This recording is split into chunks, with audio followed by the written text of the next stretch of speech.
Hey, Jamie, how are you doing? I'm doing good. How are you? Good. The picture is a little bit better here. Good. I don't know why it's acting up, but keep me posted. Okay, I will. Erik, how are you doing? I wonder if you could uh, tamper down your raunchiness. Part of me doesn't want you to because it's fun, but what are you saying? It's too much for Jamie. I'm getting used to all the cuss words and everything, but the sex talk clams me up for some reason. Well, it helps for me because I'm a doctor. I've seen and heard everything. But we'll go on and try to keep you on a level keel. Now, let's talk about emotions, Erik. What did you think when you transitioned about the differences in emotions compared to when you were on the earthly plane? Clarity.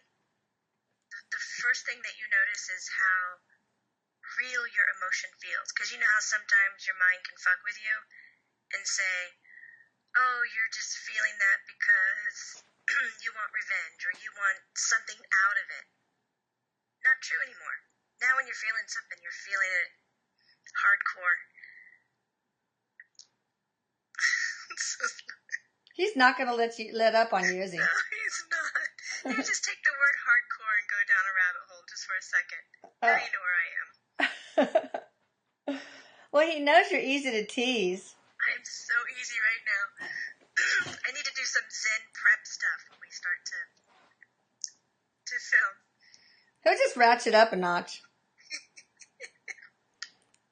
Do you maybe if we say that it's going to be rated R, I'll let loose. I'll say everything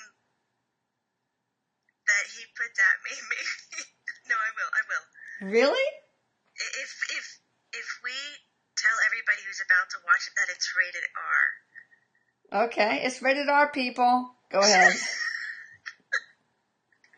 Are you serious? Yeah, we got it now. Let's go for it. Okay. Next question then. Well, no, let's talk more about emotions. That's not enough. Emotions are a big deal. I mean, what else did you feel about emotions? What else did he feel about emotions? No, yeah, really. Good pun, Mom. So he was talking about the clarity to begin with, but he said, I just want, God dang it. There is, in the afterlife, obviously, you still have your character, your personality, your creativity, and with Erik right now, he's just a nasty little poet, and he's so on the sex topic and just teasing in conversation with all kinds of metaphors and images about sex and this. He's not hitting on me or anything. It's not that. It's just a little bit of a jab to get a reaction. So when you're talking about emotions, he immediately goes to, oh, you know, when you're having sex and you're really into it and you're just about to climax. But he says, you know, the orgasm doesn't stay, you know, right. The orgasm doesn't stay. I'm just going to close my eyes. Close your eyes, close your eyes, close your eyes. You're turning red. So the orgasm doesn't just stay right in the penis. Imagine that your orgasm just creeps out all throughout your body, up around your ribs and your heart and your chest and your face. And he goes, that explosion of energy and emotion, that's how you feel every single emotion that comes your way. No mind fuck. You know, he's like, right, sure, whatever.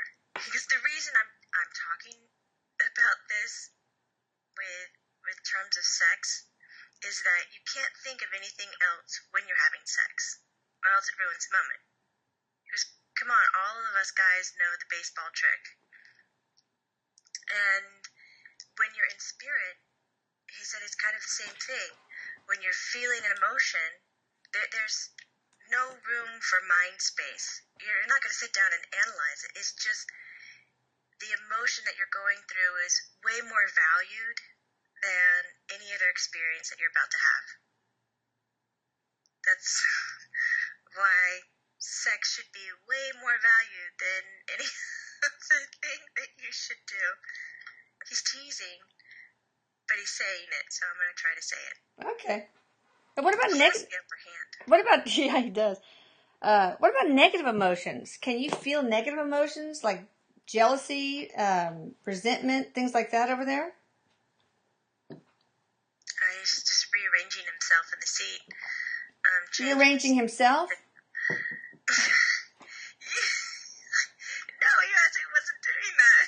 Okay, well, I'm not surprised. I mean, I'm surprised then. And he says that, no. All the negative shit, the jealousy, the anger, you can have that emotion if you want it. But you really have to take more time in creating it and focusing it. It doesn't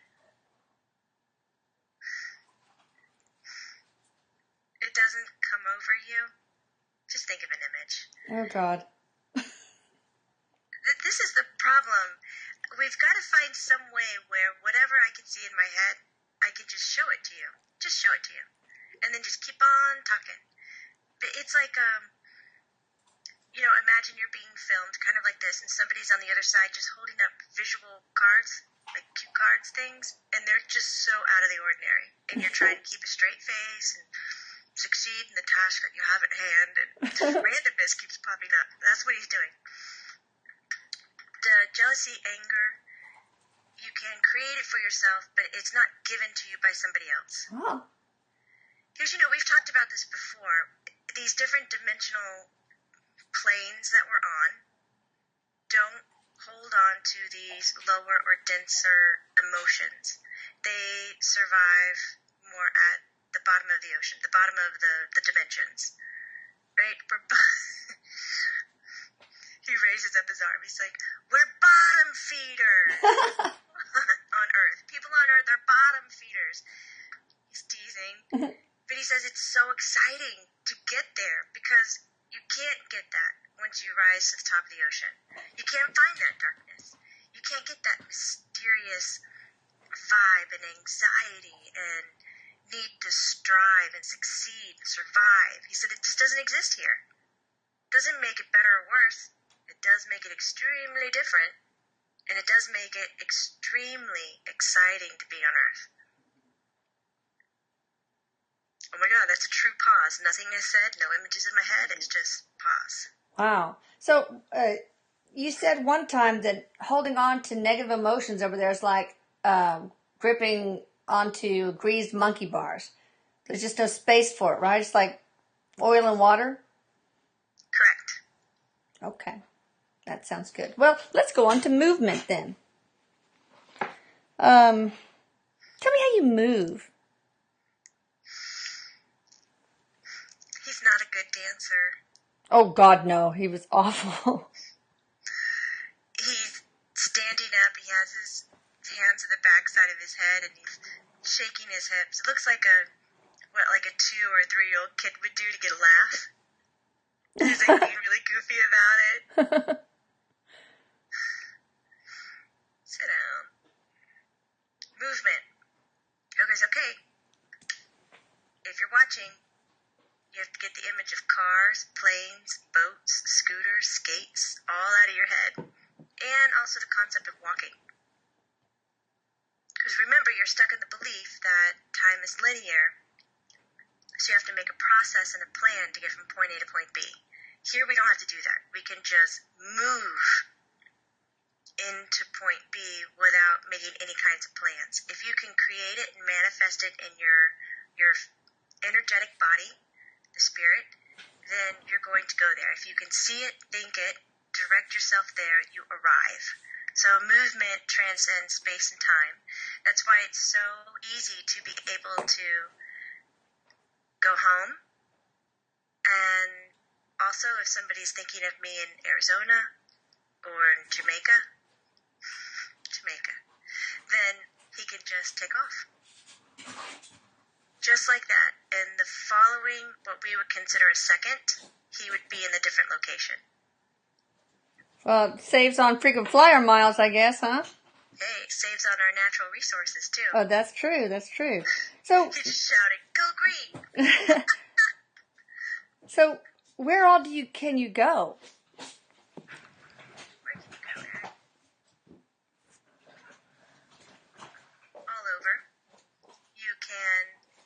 to the places that you know of in the life that you just left, such as home, your friend's house. You can travel to other countries that you've never been to. But here's the catcher.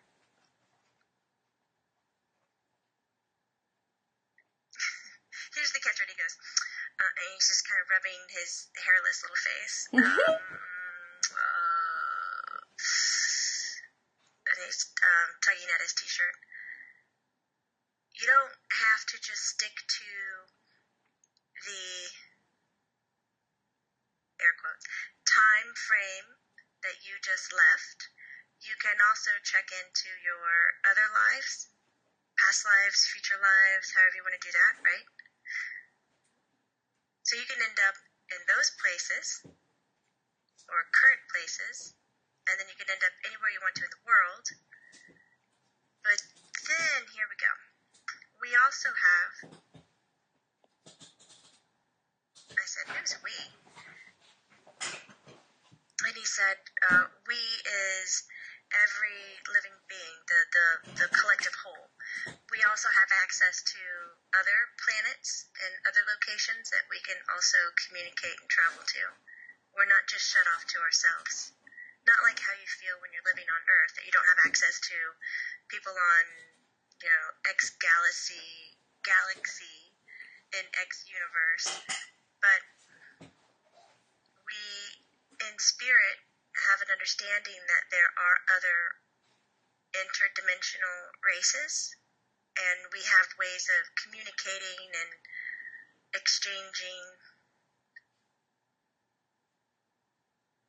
lifetimes. He used the word lifetimes, and I was like, what do you mean? Like, you would call it reincarnation? Recycle? He's laughing so hard.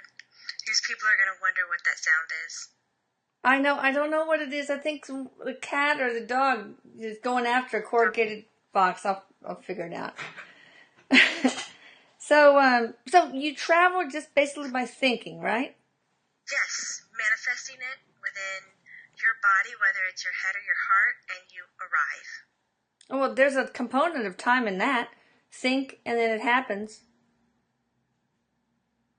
Yeah, there's only a component in it because I have to rely on this stupid fucking English language that has sentence structure, and so therefore I have to give it to you in some kind of framework, or else it's just jello.